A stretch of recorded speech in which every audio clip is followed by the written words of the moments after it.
Ustadz, jika diri kita merasa sudah berat sekali dan lelah sekali dengan ujian di dunia, dan kadang sering kita menangis dan merasa ingin cepat-cepat berpulang ke sisi Allah, apakah ini tanda kelemahannya iman karena merasa tidak kuat dengan ujian yang diberikan Allah di dunia ini? Jazakallahu khair. Wa ya barakallahu fik. Saudara-saudaraku muslimin dan muslimat rahimani wa rahimakumullah. Pertama yang perlu kita ketahui, segala sesuatu yang ditakdirkan oleh Allah Subhanahu wa taala, maka di balik itu ada hikmah. Apakah hikmah itu kita ketahui ataukah hikmah itu tidak kita ketahui? Yang jelas segala sesuatu yang Allah Subhanahu wa taala takdirkan itu merupakan kebaikan untuk kita hakikatnya. Rasulullah sallallahu alaihi wasallam menyebutkan dalam hadisnya, wa masyarru laisa alaik. Adapun kejelekan ya Allah tidak akan kembali kepada engkau kejelekan. Karena takdir itu merupakan salah satu dari perbuatan Allah, yang itu kembali kepada kudrahnya Allah. Dan segala sesuatu yang datang dari Allah Subhanahu wa ta'ala, maka di dalamnya adalah kebaikan. Baik, makanya dalam sebuah ayat Allah mengatakan, ya, sesuatu yang terkadang menurut engkau baik, tapi itu jelek buat engkau. Tetapi segala sesuatu yang kadang itu jelek baik buat engkau, tapi kadang itu baik buat dirimu, tapi kadang itu jelek buat dirimu. Wallahu ya'lamu wa antum la ta'lamun.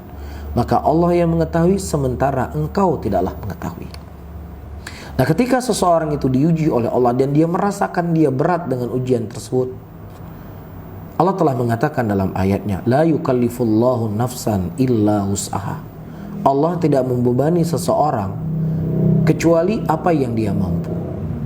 Jadi keujian yang Allah berikan kepada kita sebenarnya itu di bawah dari kemampuan kita atau sebatas dengan kemampuan kita. Nah, kenapa kemudian kita tidak sanggup untuk menahannya? Tidak lain para hadirin, kurangnya kita dalam mengenal Allah. Kurangnya kita tentang ilmu tentang Allah Rabbul Alamin. Baik, inilah yang perlu untuk kita tuntut, inilah yang perlu untuk kita belajari. Kita melihat bagaimana kehidupan para nabi dan rasul. Ketika Nabi SAW diuji dan dicoba oleh Allah Subhanahu wa taala demi ujian demi ujian. Beliau lahir dalam keadaan yatim. Kemudian setelah berapa lama ibunya meninggal.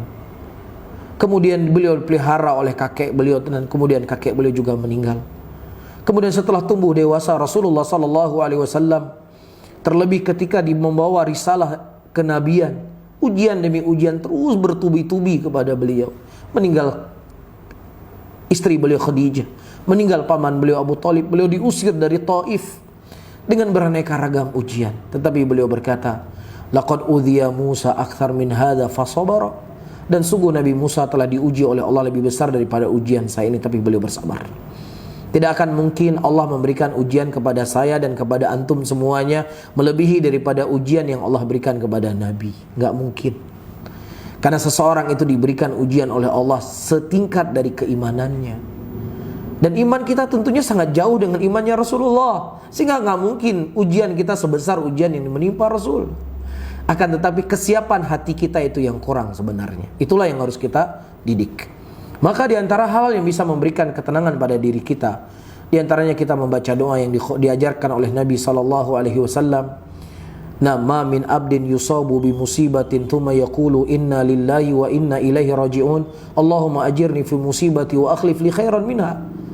Tidaklah seorang hamba mendapatkan musibah kecuali dia mengucapkan inna lillahi wa inna ilaihi raji'un. Ya Allah, berikanlah kepadaku pahala dari musibah yang kau berikan kepadaku dan gantikanlah yang lebih baik.